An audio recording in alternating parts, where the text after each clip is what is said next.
불확실한 시장에 맞설 차별화된 투자 전략 5월 13일 머니쇼 플러스 시작합니다. 오늘 오전 혼조로 출발했던 국내 증시 그 흐름이 좀 유지된 모습이었는데 코스피는 2,600선대가 보합권에서 마감이 됐고요.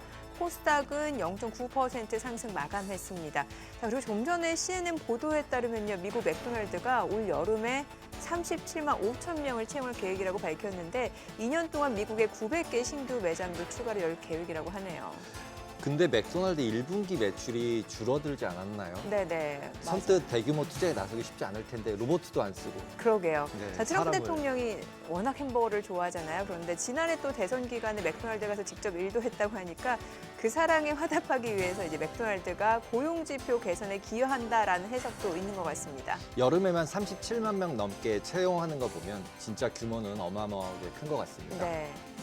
아무래도 그러니까 신규 점포로. 점포로 열는 거죠. 네.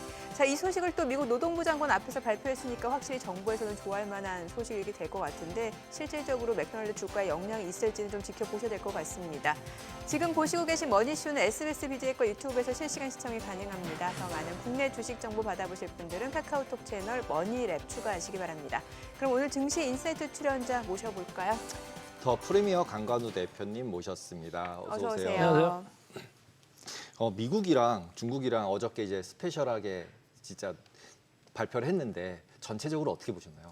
저는 뭐 일단 어제까지는 이제 긴장 네. 모드 전 세계적으로 어쨌든 뭐 시장은 올랐지만 계속적으로 긴장을 하고 어떻게 이게 추이가 확산될지 아니면 마무리될지 그런 거 봤던 건데 긴장 모드가 좀 끝난 것 같고 리스크온 모드로 좀 전환을 한 그런 느낌 이런 걸 좀 받았어요. 그래서 전반적으로 지수가 밑에서 많이 올라왔음에도 불구하고 여기서 더 강해지는 그런 느낌을 받았고 제가 그 연초 대비를 해서 보니까 지수들이 많이 회복을 했더라. 그래서 네. 지금 보면은 나스닥 뭐 필라델피아 반도체 지수 여기만 조금 한 3, 4% 마이너스 정도 있는 것 같고 나머지 다우나 S&P는 거의 이제 근처까지 왔더라고요. 그래서 네. 자, 지금부터는 어떻게 갈지 참 흥미진진한데 일단 최근에 좀 올라온 거에서는 뭐 롱 온리 이쪽 펀드들이 산 것도 있겠습니다만은 계속적으로 숏 스퀴즈나 이런 것들도 많이 섞여 있을 거라고요. 헤지 펀드들이 엄청나게 이제 지금 당하고 있는 이런 상황인데 오히려 우리 서학개미나 이런 사람들은 오히려 더 좋을 거예요. 아마 계속적으로 올려가면서 숏 스퀴즈를 만들어내고 하면서 올라갈 때 보면 원래는 숏 스퀴즈가 더 가파르게 올라가잖아요. 네네. 근데 최근에 저항 구간에 있었다가 한 최근 일주일 동안 그걸 뚫고 지금 올라가는 국면은 거의 숏 스퀴즈가 나오는 그런 느낌으로 저는 받아들였어요. 그래서 전반적으로 그것과 리스크온 모드가 지금 합쳐져 가지고 미국 3대 지수가 이렇게 많이 좀 올라왔다 이런 생각인데 조금 의외였던 거는 이제 미국의 국채 10년물 금리가 네네.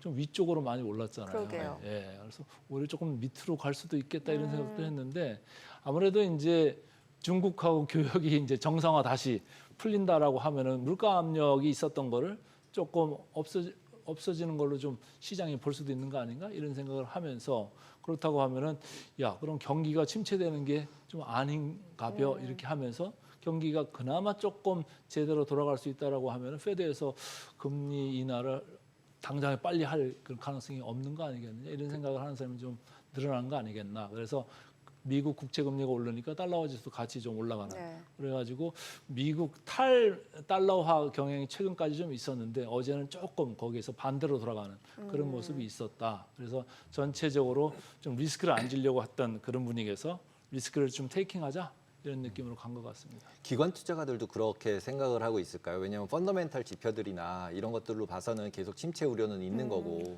침체는 어쩔 수밖에 없는데 그쵸. 우리가 생각했던 거는 기존의 거는 침체가 네. 깊고 길게 갈 수 길게 갈 있다 건데. 이런 거였잖아.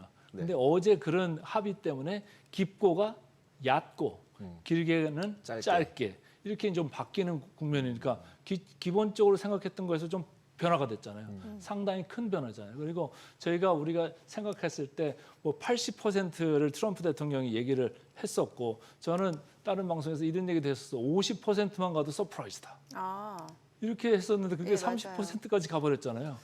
어마어마한 이제 서프라이즈가 있었던 거죠. 거기다 30이어도 그것도 20은 펜타닐이라고 얘기를 그러니까요. 해버렸기 때문에 그러니까 그것도 그냥 없앨 수 있는 거죠. 10%밖에 10%잖아요. 안 되는 거잖아요. 네. 그러니까 엄청난 거기 서프라이즈가 있었기 때문에 어제 미국 시장이 그렇게 강하게, 특히 나스닥이 강하게 반응을 한 건데, 뭐 저도 좀 쇼크를 받았어요. 아니 우리 시장 끝나고선 보니까 야간 선물이 쭉쭉쭉쭉 올라가면서 잠들려고 할 때 뭐 3%, 4%막 거기로 왔다 갔다 했는데 결국은 4%대로 나스닥이 끝났거든요. 그래서 이게 시장이 기본적으로 전제했던 그런 가정에서 전제해서 그것보다 훨씬 더 아주 좋은 쪽으로 가버렸다. 거기에 지금 반응을 했다 이렇게 봤습니다. 일단 트럼프를 믿어야 되나요? 트럼프가 말을 바꾸지 않을까요? 근데 갑자기- 트럼프가 근데 뭐 이제 신뢰도는 뭐 이미 오래전에 좀 네. 떨어져가지고 근데 어쨌든 협상하고 그러는 거는 뭐 그런 건 타고난 것 같아요. 어쨌든 뭐 쥐고 판을 흔드는 건데 이번에 미국하고 중국하고 하는 거 보면 서로도 니드가 다 있었잖아요. 중국도 뭐 이렇게 체면을 많이 차리고 자기들한테 조금 뭐 대우를 좀 해줘야지 협상장에 이렇게 나가고 그런 거를 이제 모양을 만들고 하고 싶었던 건데 그런 건 뭐 어쨌든 다 만들어 주고 이렇게 하면서 어쨌든 현실적인 양 국가 간에 현실적인 좀 타협이 있었다 이렇게 좀 이해하고 있습니다. 이쯤 되면 이제 투자자들이 좀 궁금해할 만한 게 이제 이런 진짜 그야말로 빅퍼스티브 서프라이즈였는데 이런 뉴스가 시장에 일단 긍정적으로 해석이 됐는데 이게 추세적으로 이어질 수 있을지 여부일 것 같고 지금 대표님이 말씀 주신 대로 일단은 뭔가 지금 쇼스퀴즈 물량까지 겹쳐지면서 이게 빠르게 좀 반등을 보였잖아요. 근데 이제 어제 그 미국 중국 간의 그 90일간 유예잖아요. 예. 이게 확정이 아니잖아요. 아니죠. 그렇죠. 네. 근데 90일간 유예한다면 그러면 90일 되는 때 땅땅땅 그래가지고 그게 도장 찍고 사인하고 할 거냐? 그거 아닐 수도 또 있잖아요. 예. 그러니까요. 협상 과정이 아주 진한하고 또 생각보다 길 수 있잖아요. 또 트럼프라면 또 말이 언제 바뀔 트럼프 수 일기 있다. 때도 뭐 거의 1년 반 정도 그런 예. 협상 과정이 있었잖아요. 그러니까 그런 것 때문에 또 왔다 갔다 하는 그런 장 그리고 변동성, 불확실성 그런 게 또 있을 거예요. 그 많이 또 지수가 시장이 좀 올라왔기 때문에 거기서 또 차익 실현을 하면은 또 그러니까요. 톱라인으로 톱 뉴스가 뭐또 원래 불확실성이 또 있다. 수익 실현은 어저께 다 했었어야 되는 거 아닌가요? 네, 그런 바닥에 산 생각도 조금 사람들은 있어요. 네. 왜냐하면은 지금 우리가 이제 이게 고점 느낌이 온다, 저점 느낌이다 할 때 주로 크게 지수나 이런 걸 볼 때 보는 지표가 하나 대표적인 게 RSI라는 게 있습니다. 네. 상대 강도 지수잖아요. 잘 아시겠지만. 근데 이게 일부 지표는 벌써 70 근처까지 와 있어요. 70을 넘어가는 순간 그때부터는 좀 과열 국면이라고 보는 네네. 거잖아요. 그리고 우리가 CNN 비즈니스 같은 데 보면은 우리가 탐욕 공포 지수 이런 게 있지 않습니까? 네. 이게 한 달 전에는 거의 한 자릿수까지 극도의 공포까지 갔던 게 어제 보니까 이제 거의 60선 뭐 중반까지 이렇게 와 있더라고요. 그러니까 지금 어떻게 보면 좀 탐욕을 가지는 이런 구간은 오히려 지금 가버리고 있어요. 그래서 네. 야 슬슬 좀 팔 시점이 오는 거 아니야 이런 생각을 하는 사람이 있을 것 같아요. 근데 그 로저스 같은 사람은 최근에 그랬잖아요. 헤지펀드 자기는 숏 이제 치기 시작하고 싶다고. 근데 그게 맞는 것 같아요. 지수가 더 올라갈 수는 있지만 미국 시장이 싼 거는 아니잖아요. 네. 그리고 미국 뭐 M7 이런 주식들이 개별적으로 봤을 때 밸류에이션이 싼 거는 아니잖아요. 그러니까 지금부터 천천히 치기 시작해서 뭐 스파이크가 혹시라도 있으면 더 치고 싶다 이런 얘기를 이제 그분도 한 것 같은데 저도 제가 만약에 미국에 투자한다고 하면 지금부터는 슬금슬금 이제 빠져나와야 높은 돼요. 것들은 조금 숏을 지금 고려를 해볼 시점이 도래했다 이렇게 보고 있습니다. 그럼 추세 전환 아니고 단기 반등이다 이렇게 보시는 저는 거예요? 일단은 전 고점을 뚫고 다시 올라가는 이런 강세 몰마켓보다는 일단 너무 많이 떨어졌었잖아요. 한 네, 네. 30%까지 마이너스 났던 그런 베어마켓 국면에서는 이제 벗어났다. 베어마켓 랠리에서는 벗어났는데 전고점을 벗기기는 쉽지는 않을 거다. 당분간 불확실성은 계속 남아 있을 거다. 협상 과정에서 뭐 치고받고가 또 있겠죠. 그걸 뭐 순순히 이렇게 내주지는 않을 것 같다 이런 생각을 하고 있죠. 어저께 애플, 테슬라 급등했는데 맞아요. 실제로 5% 이상 상승하는 무슨 시가총액 1등짜리 종목들이 5% 이상씩 움직이고 좀 진짜 이상한 시장인 것 같아요. 근데 이 상태가 특히 이제 M7 쪽에 우리나라 이제 투자를 많이 하니까 그쪽이 계속 상승할 가능성이 있을까요? M7 쪽은 저는 뭐 이게 워낙 또 비싼 주식이고 워낙 변동성이 크기 때문에 장기로 지금 얘기하기는 조금 이른 것 같아요. 왜냐하면 변동성이라는 게 그냥 롱온리만 사면 좋은데 이게 네. ETF하고 또 연결이 돼 있잖아요. 그거 뭐 2X, 3X 막 레버리지 ETF들이 막 엮여 있어가지고 이게 베타가 1이 아닙니다. 보통 1이면 시장하고 같이 가는 정도잖아요.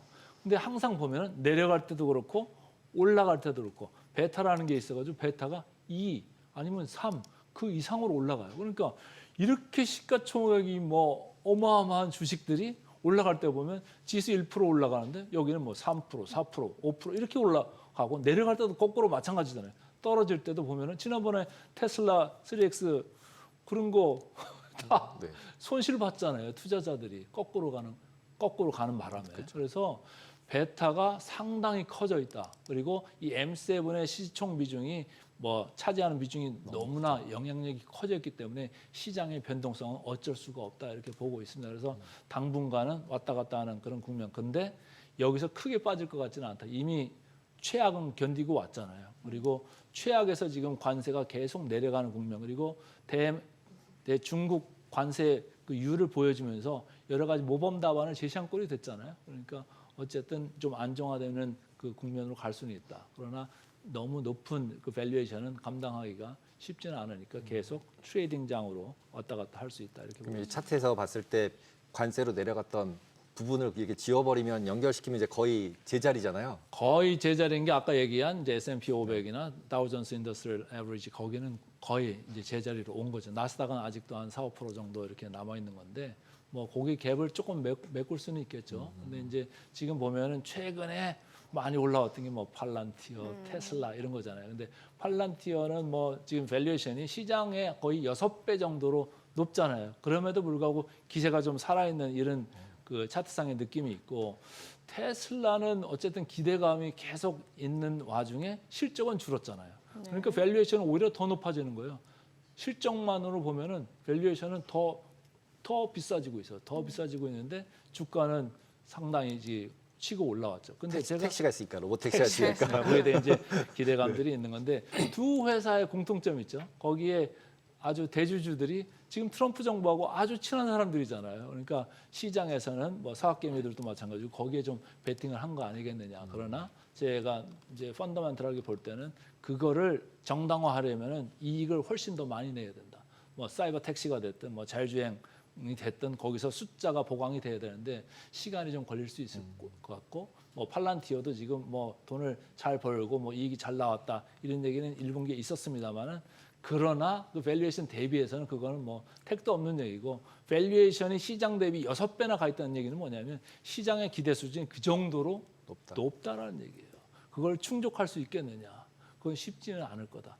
그때 1분기 실적 잘 나왔을 때도 그 다음날 어떻게 됐습니까? 10% 넘게 빠졌잖아요. 그렇게 실적 좋다고 생각을 했는데 그러니까 기대 수준이 지금 높은 게 좀 약점이다. 지난번에 우리 엔비디아도 작년에 보면은 실적 잘 나올 때마다 어떻게 했어요? 다 세론으로 그날 당일날 주가가 엄청 밀리잖아요. 네. 다시 올라오고는 했습니다만 그래서 기대 수준이 상당히 지금 높아진 상태는 맞다. 그렇기 때문에 저는 트레이딩 쪽으로 임하는 게 어떻겠느냐 이렇게 보고 있는 거죠. 그러면 지금 섹터별로 봤을 때 이제 주요 매그니피센트 세븐이라고 하는 빅테크 관련주들은 여전히 고평가 구간이기 때문에 트레이딩 관점을 접근해야 된다 이렇게 보시는 거고 네. 그 외에 뭔가 좀 방어적인 섹터들이 있잖아요. 그동안 미증시에서 그동안 어느 정도 그래도 수익률을 방어했던 뭐 리츠라든지 부동산이라든지 금융 쪽 이런 쪽은 어떻게 보시는 거예요? 금융 쪽은 뭐 같이 그것도 이제 움직이는 경향이 있어요. 이게 뭐 경제가 좋아지면은 금융이 네. 좋아지는 거잖아요. 네, 근데 네. 어제 그 타협의 결과가 뭐냐면 경기 침체가 짧고 얕다라고 보면 금융 쪽도 좋아질 수 있는 거죠. 딜도 막 많아질 수도 있는 거고 투자하려고 했던 거를 많이 지연했다가 거기서 이제 바로 이제 캐펙스나 이런 게 들어간다고 보면 뱅킹 딜 횟수도 많아지고 사이즈도 네. 커질 수 있잖아요. 그리고 특히 이제 미국에서 지금 제조업을 하겠다는 거 아니겠습니까? 중국은 니네 소비를 좀 더 좀 해. 미국 우리는 소비만 많이 했는데 앞으로는 좀 제조 생산 좀 많이 할게. 그러면 어떻게 돈이 필요하잖아요. 자본 시장에서 돈을 펀딩을 하든지 아니면 뱅킹 론을 갖다가 쓰든지 어쨌든 그런 비즈니스가 많아질 수 있다라고 보면은 뱅킹 쪽도 나쁠 거는 없죠. 경기가 좋아진다고 하면 말이죠. 그래서 그런 게 좋을 수 있고 그다음에 소비재 쪽도 괜찮을 것 같아요. 소비재. 중국에서 수출 할 때 관세를 그렇게 많이 때렸었는데 네. 그걸 갖다 내려놓으면 정상적으로 아니면 예전보다 조금 비싸진 이제 관세율 때문에 비싸졌겠습니다만 그런 게 이제 들어오는 거 그게 어제 주가를 보면 다 나와요. 네. 뭐 룰루레몬이나 나이키나 뭐 이런 거 주가 보세요. 10% 이상으로 강세를 보이면서 아주 강하게 반등을 했거든요. 이번에 재고 엄청 쌓아놓을 것 같아요. 그러니까 이거 또 어떻게 바뀔지 모르잖아요. 그래서 그러니까. 경제 데이터가 전부 네. 다 이게 이상해질 것 같아요. 왜냐하면 그러니까요. 90일 있다가 뭔 일이 일어날지 또 네. 모르니까 네. 일단 또 사놔야 되잖아요. 네. 그리고 우리나라 시장에서 오늘 힌트를 좀 준 게 있는데 H&M 같은 게 그런 거잖아요. 빨리 수출이나 수입 같은 걸 많이 하려면 해운 운임이 올라갈 수 있는 거잖아요. 그러니까 그렇죠. 이쪽 트랜스포테이션 관련된 이쪽도 좀 있는 것 같고 그다음에 뭐 건설 기계나 아니면 기계류, 자동차 이런 것 이쪽도 야 90일 후에 어떻게 살지 알아? 야 빨리빨리 밀어내. 아니면 부품 같은 거 빨리빨리 사와. 이런 거 해가지고 저 원가 부담이 생각했던 것보다 줄어들 수 있다 그러면 주가는 또 좋을 수 있잖아요. 그래서 IT, 테크 말고도 나머지 부분에서도 전체적으로 좀 뭐 어떻게 보면 좋아지는 사이클이 당분간은 들어올 수 있다 이렇게 보는 거죠. 트럼프가 이제 지금 사우디 갔잖아요. 가는데 팔란티어랑 그다음에 블랙락 CEO들을 같이 데려가더라고요. 그래서 두 개가 무슨 연관이 있을까? JP를 데려가야 될 것 같은데 다이먼 회장님을 데려갔어야 될 것 같은데 예전과 다르게 블랙락을 데려가시더라고요. 그래서 대출이 아니라 뭘 펀드를 하시려고 그러나 블랙락이라고 하면 뭐 전 세계 뭐 안 들어가는 데가 없는 네. 그 펀드잖아요. 전 세계 제일 이제 대형 펀드 중에 하나인데 그런데 그러니까 이제 뭔가 비즈니스 거리가 있으면 갖다 연결해 줘가지고 뭐 자기들이 펀딩 해가지고 사우디 돈을 받든 어디 돈을 받든 해가지고 뭐 쏠 수도 있는 미국에 쏠 수도 있는 거고 그런 거죠. 그걸 뭐 사우디나 뭐 다른 나라에 쏠 수 있는 그런 거를 펀딩하러 간 것 같지는 않고요. 제가 볼 때는 어쨌든 굵직한 데가 이제 사우디잖아요. 그러니까 거기 돈 받아가지고 미국이나 아니면 자기들 중국에다 쏘는 거 아닐까요? 사우디에서 받아서 중국에다 쏴줄게 내가 뭐 이렇게 하고 글쎄요. 중국 근데 중국에는 이제 그걸 쏠려면 이제 전제 조건이 있어야 돼. 시장 개방을 빨리 하고 더 풀어라. 이번에 이제 거기까지 얘기가 확실히 많이 들어간 것 같지는 않은데 어쨌든 환율도 좀 건드려야 되고 자본시장 이쪽도 건드려야 되고 거기에서 이제 컨세션 양허를 좀 받아야 될 거예요. 그걸 받은 다음에는 이제 그 말씀하신 스토리가 근데 유효할 수 지금 있죠. 이제 합의된 걸 보면 일단은 무역 관세를 하는데 베센트가 주요잖아요. 역할을 그 했죠. 얘기는 결국은 관세하고는 상관없이 네. 이틀 동안이나 했잖아요, 회의를. 지금 이렇게 원상 복귀만 시키는 의사결정을 할 거였으면 이틀만 하지 않았을 것 같거든요. 그 10분이면 될 일을 이미 얘기는- 그 전부터 뭐 사전에 네. 한번 접촉이 있었다고 이제 나왔었잖아요. 근데 이제 어떻게 보면은 이제 강경론자가 좀 뒤에 물러서 있고 시장주의자가 이제 나가가지고 어쨌든 시장이 지금 망가져 있고 이게 경제가 이상하게 돌아가는 것 같으니까 걷다가 이제 페드는 도와줄 생각도 안 하고 그러니까 빨리 이제 수습하는 차원에서 이렇게 한 건데 중국과는 이제 환율 얘기나 뭐 시장 개방 얘기나 이런 얘기는 좀 더 해야 될 겁니다. 이미 하지 않았을까요? 어느 정도? 조금은 했어도 그게 네. 뭐 단기간에 그렇게 빨리 이렇게 하긴 어렵죠, 네. 확인을 할 수는 없는 얘기고. 근데 이제 보면은 우리가 계속 최근에 걱정했던 게 환율 시장에서 환율이 갑자기 급변을 했잖아요. 대만 네. 달러화가 그랬고 최근에 보면은 중국 위안화도 그렇잖아요. 이게 뭐 거의 7.4까지 갔다가 어제 보니까 7.19 뭐 7.2까지 팍 내려왔는데 우리 시장 뭐 원달러 환율도 계속 거기에 춤을 추고 있잖아요. 근데 결국은 이 환율 쪽에서 좀 치고 들어오는 뭐가 있지 않을까. 거기서 강하게 요구를 하지 않을까. 저희 약간의 뇌피셜은 그랬거든요. 네. 대만 달러를 팍 공격을 했어요. 네. 10% 빠진 거 봤잖아요, 이틀에. 네. 너네도 이렇게 된다. 아. 이렇게 협박을 하는 거죠, 이제. 베센트가 헤지펀드 해서. 왜냐하면 이제 CNH, 그러니까 홍콩에 있는 이제 옵쇼 위안이 있고 이제 온쇼 위안이 있잖아요. 내국이랑 양쪽에서. 그럼 이쪽을 공격을 하면 너네도 이렇게 됐을 때 너네 방어할 수 있을 것 같니? 그냥 우리 같이 조용히 협의하자. 그리고 실제로 이번에 어제랑 오늘이랑 봤을 때 나머지 통화들은 전부 다 이제 달러 강세가 됐어요. 네. 근데 네. 위안화는 약세거든요. 네, 오늘도. 그렇죠. 네. 오늘조차도. 왜냐면 둘이 얘기했으니까 밑에다 점 찍어주면 되니까 어차피. 어차피 그 정부가 다 네, 고시하는 환율이기 때문에. 근데 네. 오늘도 보니까 정부가 밑에다 찍어줬거든요. 네. 근데 네. 계속 올라왔더라고요. 네. 그러니까 이제 시장 따라서 계속 올라오는 거고 달러가 강세니까 달러가 이제 강세니까. 뭐 네. 전 세계적으로 누가 네. 대통령을 하고 누가 뭐 주석을 해도 시장을 이기는 그쵸. 그건 없어요. 그러니까 이제 일단은 아래다 찍어주기 시작을 하셨다는 거죠. 이제 네, 네. 중앙은행이 예전에는 조금 위쪽으로 옛날에 위쪽으로 위에다 가려고. 찍어줬는데 이번에 근데 이제 아래다 그때는 찍어줬다. 관세율이 145% 얘기를 했었잖아요. 그래서 아니 예전 같이 트럼프 일기 같이 그럼 위안화를 절하를 시켜가지고 이거를 방어할 정도가 되나? 그럼 이거를 뭐 더블로 절하를 시켜야 되는데 이걸 어떻게 이걸 할 수가 있나 이런 생각을 했던 거죠. 네. 그래서 봤는데 다행히 어제 뭐 30%대가 나온 거고 펜타닐 빼면 이제 10%니까 거기서 이제 어떻게 보면 유도리가 있는 레인지 안으로는 들어온 거잖아요. 근데 네. 어쨌든 저게 환율 강세로 가고 그러면 어떻게 하겠습니까? 이제 중국에서 금리 또 내리고 하면서 내수 부양하겠죠. 그러면 시장한테는 되게 좋은 방향으로 가는 거예요. 나중에 어떻게 될지는 모르겠습니다만은 우리나라도 만약에 이제 워낙 환율이 이렇게 내려가기 1,200원 시작하면 가면 금리 뭐 네, 막 내려도 되죠. 예, 내려갈 수 있어요. 그러면 시장이 더 활성화될 수 있습니다. 그래서 시장한테는 괜찮은 거예요. 근데 그 가정 안에는 외국인이 돈을 가지고 들어와야 한국으로 되는 들어온다, 중국으로 들어간다라는 가정이 네. 있어야 가능한 일이잖아요. 네. 금리 내려도 그 통화가 강세가 되려면 네. 돈이 들어와야 되잖아요. 그러면은 결국 지금 제가 딱 뇌피셜 생겼던 건 어제 그 블랙락 데려가서 펀드를 돈을 넣어줄 거니까 이 금리를 낮춰도 위안화 강세 갈 수 있어. 뭐 이런 정도의 근데 뭔가를 좀 중국의 해주지 데이터를 않았을까요? 제가 이제 밸류에이션 같은 것도 계속 네. 트래킹을 하고 있는데 중국이 안 비쌉니다. 주식이요? 중국 시장이요. 주식 시장의 PER이요. 10배 조금 넘어요. 우리보다 그렇게 비싸지 않아요. 그럼 미국 같이 아주 비싸지도 않고요. 그래서 충분히 들어갈 수 있는 대체 시장이 미국 입장에서는 되고 있다 이런 얘기예요. 예를 들어서 미국 반도체가 걱정된다. 그럼 중국 애들 크는 게 걱정된다. 그럼 자기들이 돈 갖다가 넣을 수 있잖아요. 근데 이게 비싸면은 안 넣어야 되는 거잖아요. 근데 보니까 상당히 싸. 근데 거기 성장성도 좋아. 미국보다 더 성장한다고 그러는 판이잖아요. 그럼 미국 블랙락 입장에서는 자기들 펀딩 해가지고 돈 쏘고 싶을 거라고 저는 생각해요. 그리고 뭐 미국에 이제 또 더블 상장돼 있는 뭐 여러 가지 알리바바나 알리바바나 푸딩이나 뭐 네. JD.com이나 네. 이런 거 쭉 보면은 PER이요.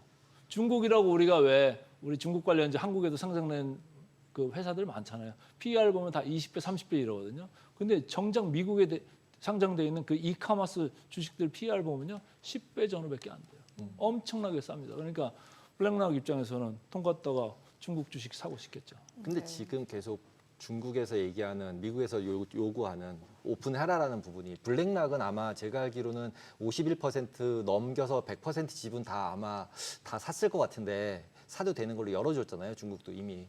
근데 지금 뭐를 자꾸 열라고 하는 건지를 전 잘 모르겠더라고요. 이미 다 지분도 100% 사도 되고 자기가 비즈니스 하고 싶으면 해도 되는데 저도 뭐 정확하게는 네. 모르겠습니다만 하여튼 열어야 될 부분들은 많이 있을 겁니다. 그러니까 지적재산권 뭐 이런 작고 거 지적재산권은 뭐 중국 가면은 다 카피인데 우리나라도 옛날에 그런 네, 때가 있었죠. 있었잖아요. 네. 그래서 뭐 그런 거기 때문에 뭐 가장 이렇게 쑤실 수 있는 미국으로서는 큰 무기가 될 수 있는 거잖아요. 그러니까 미국이 무역 수지에서는 계속 적자가 날 수 있어도 그런 데서 뭐 그러니까요. 다 로열티를 네. 빼갈 수 있는 거잖아요. 그러니까 찾아 먹을 수 있는 거는 찾아 먹는 미국이기 때문에 우리나라한테서 쑤셔가지고 다 이렇게 다 걸어가지고 가져갔듯이 중국 가서도 그런 거를 앞으로 더 많이 벌릴 수 있다 이런 거고 그다음에 그 non-traded barrier라고 했잖아요. 비관세 네네. 장벽. 네, 그렇죠. 그거. 비관세 장벽이 이제 많잖아요. 우리나라도 뭐 쇠고기 수입이나 이런 거에서 되게 까다롭게 해가지고 미국 쇠고기 들어오는 거에 여러 가지 지장이 있기 때문에 미국에서도 우리하고 무역 협상할 때 그런 걸 이제 거론을 많이 해왔었는데 중국도 마찬가지일 거라고. 그래서 보이지 않는 그 비관세 장벽, 야 이거 니네 이거 잘못하는 거 아니냐, 이거 치워라, 이거 빼라, 뭐 그런 참견이나 그런 거를 많이 조건을 걸겠죠.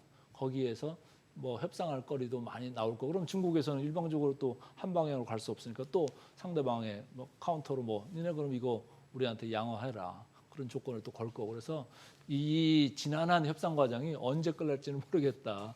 그때까지는 시장은 그렇게 크게 마음을 놓을 상승하기는 필요는 없다. 예, 이렇게 아니 봅니다. 이번에 그 스위스 제네바에 베센트 재무장관이 간 거에 대해서 이제 중국 쪽 전문가분들은 이런 해석을 하더라고요. 중국 쪽에서 충분히 응하게끔 사실 무역부 대표보다는 베센트 재무장관의 역할이 이번에 컸잖아요. 그래서 중국한테 오픈하라고 하는 거에 대해서는 이제 미국은 월가, 그러니까 금융상품, 금융선진국이잖아요. 그래서 중국에 지금 저축되어 있는 잠자는 돈이 5경 원이래요. 네. 그러니까는 그 돈을 쓸 수 있게끔, 그러니까 중국에서 미국 월가에서 만든 금융 상품을 판매하고 중국인들이 그거를 소비할 수 있게끔 해달라는 그런 속내도 있다라고 우리나라도 하더라고요. 과거에 저축률이 무지하게 높았었던 가 있잖아요. 네. 지금 중국이 뭐 40%뭐 그런 얘기들을 하잖아요. 저축률. 그러니까 야, 너네 이거 쟁여놓지만 말고 돈 좀 써라 이런 얘기예요. 맞아요. 예. 우리는 좀 생산 좀 할게. 네, 그런 미국 소비를 입장에서는. 의미한다고 하더라고요. 예. 그걸 쓰라는 거죠. 예. 그리고 중국 정부 입장에서도 계속 경제 성장률이 내려오고 하니까 금리 계속 낮추고 자꾸 투자해라, 써라 이쪽으로 가고 이구한신 뭐 이런 게 다 그런 네, 거잖아요. 네. 돈 쓰라고 하는 거잖아요. 그래서 우리나라 뭐 관련주들도 그렇고 미국도 그런 거 관련주 그런 쪽은 수혜를 많이 받을 수 있다 이렇게 보는 거죠. 네. 그리고 뭐 좀 전 나온 지 한 3, 40분 된 소식이긴 합니다만 이제 그 중국발 소액 수입품 있잖아요. 그러니까 흔히 말하는 미국인들이 중국 제품 직구하는 거요. 그러니까 $800 미만 이걸 미니미스라고 하죠. 여기에 대해서 앞서 그 트럼프가 한 120%까지 관세를 인상했잖아요. 근데 이 부분에 대해서도 54%로 인하하는 행정명령에 서명했다라는 소식이 나오니까. 근데 그런 것도 제가 보면은 저도 뭐 이렇게 테무나 뭐 이런 거 네네. 알리바마 이거 보면 가격이 너무 싸서 네. 관세를 50% 하나, 100% 하나 뭐 그렇긴 별 차이가 합니다만 없어요. 미국 그래도 입장에서도 그럴 거예요. 직구하는 사람들 입장에서는 직구하는 맛이라는 게 네, 그런 거는 있죠. 예, 소액 제품을 딱 그렇잖아요. 근데 네. 거기에 갑자기 120%면 물건 가격이 2배가 되는 거예요. 근데 2배라고 해도 엄청 싸니까 뭐 그래도 $800 미만이면 우리나라 돈은 100만 원짜리가 100만 원이죠. 이게 200만 원이 되는데 이게 근데 그래도 100만 원짜리를 구매하는 경우가 그렇게 많을까요? 저는 물론 5만 원 이하라서. 예. 근데 저는 근데 그게- 이게 저는 딱 그 뉴스 지금 나온 거 보고 말씀하신 거 들으면 그거 전에 오전 중에 보잉 풀어줬잖아요. 네. 그러니까 비싼 거 풀어주고 싼 거 풀어주고 네. 뭔가 중국이 미치는 것 같은데요. 아니 보잉 어차피 뭐 이쪽에서 안 사면 또 딴 쪽에서 딴 쪽에서 에어버스 사니까. 사야 되는데 네. 에어버스 더 비싸잖아요. 뭐 보잉보다. 그래서 뭐 어쩔 수 없는 건데 이카머스 같은 거 뭐 그런 거는 중국을 따라올 나라가 있을까요? 네. 없죠. 없잖아요. 그렇죠. 그게 예. 뭐 베트남에 이런 데서 캄보디아나 더 싸게 만들 수는 있습니다만은 거기 뭐 로지스틱스나 뭐 이 시스템까지 다 빌드인으로 들어가야 되는 거니까 그런 걸 해줄 수 있는 나라가 없어요. 우리나라도 지금 우리나라 다 잠식을 지금 당하고 있는 상황이잖아요. 우리나라 같이 이렇게 인프라가 잘 돼 있는 이커머스 인프라 상황에서도 지금 잠식을 당하고 있는데 미국은 뭐 아무것도 없잖아요. 그리고 미국이 이제 말이 안 된다고 지난번에 제가 말씀드렸던 게 아니 자기들이 제조업 부활하고 싶다고 알겠어요 무슨 말인지는. 근데 그 시민들이 그거 하겠냐고요 그거를. 그러니까 진짜 뭐 제조업을 부활시키고 하려면 하이테크 쪽으로 가서 그게 뭐 테슬라가 됐든 엔비디아가 됐든 뭐 가가지고 그럼 로봇 써가지고 좋게 만들어 사람 없는 공장을. 그래서 니네가 아주 혁신적인 그런 제조업을 하면 되는 거 아니야? 자기가 뭐 수공업이나 아니면 내지는 그런 조만한 뭐 아주 싼 이런 것까지 다 할 필요는 없는 거다. 그러니까 자기들이 이번에도 느낀 거예요. 여기서 완전히 디커플링은 할 수 없다. 자기들이 그러잖아요. 완전한 디커플링을 저기들이 얘기한 건 아니다. 부분적인 디커플링이죠. 그럴 수밖에 없잖아요. 현실적으로. 공장 어느 천년에 만들어가지고 어느 천년에 그걸 가격, 원가, 경쟁력 있게 제품을 만들어내겠어요. 말이 안 되는 소리죠. 그러니까 애초부터 좀 땡깡을 트럼프가 부려가지고 여기까지 온 건데 근데 그렇다고 해서 여기 다 끝난 건 아니다. 네. 그리고 마지막으로 그 10년짜리 금리, 10년물 국채 10년물 수익률. 국채 금리 네. 지금 이제 4.5에 가까이 오는데 네. 4.4 넘어가기 이제 시작하는 것 같은데 4.5 정도면은 국채를 미국 국채를 사도 되는 거 아닌가요? 지난번에도 한 4.6 네, 뭐 4.5, 4.6 근처 정도. 가다가 네. 하겠잖아요. 내려갔잖아요. 네. 저도 뭐 그 정도면 될 거라고 봐요. 이제 경제가 나빠진다고 하는데 좀 나빠지는 것보다 좀 덜 나빠지는 쪽으로 갈 거고 물가가 많이 올라갈 거라고 했는데 많이 생각했던 것보다는 훨씬 덜 올라갈 거고 이런 상황이기 때문에 뭐 4.6 넘어간다고 해도 계속적으로 그냥 물타기. 적립식 사듯이 그냥 걷다가 넣어놓으면은 제가 볼 때는 한 6개월 정도만 넣으면은 이제 금리나 사이클로 들어가잖아요. 그렇다고 보면은 금년에 지금 컨센서스가 페드에서 금리를 한 2번 정도 한다고 보면은 결국은 기준금리 내려가면 뭐 국채금리 10년물이고 뭐 다 내려갈 수 있다라고 보면은 지금부터 한 6개월 정도 매달 넣겠다 아니면 뭐 보름에 한 번씩 넣겠다 이런 식으로 하면 제가 볼 때는 필승인 것 같은데요. 네. 알겠습니다. 오늘 내용 여기까지 듣겠습니다. 잘 들었습니다. 고맙습니다.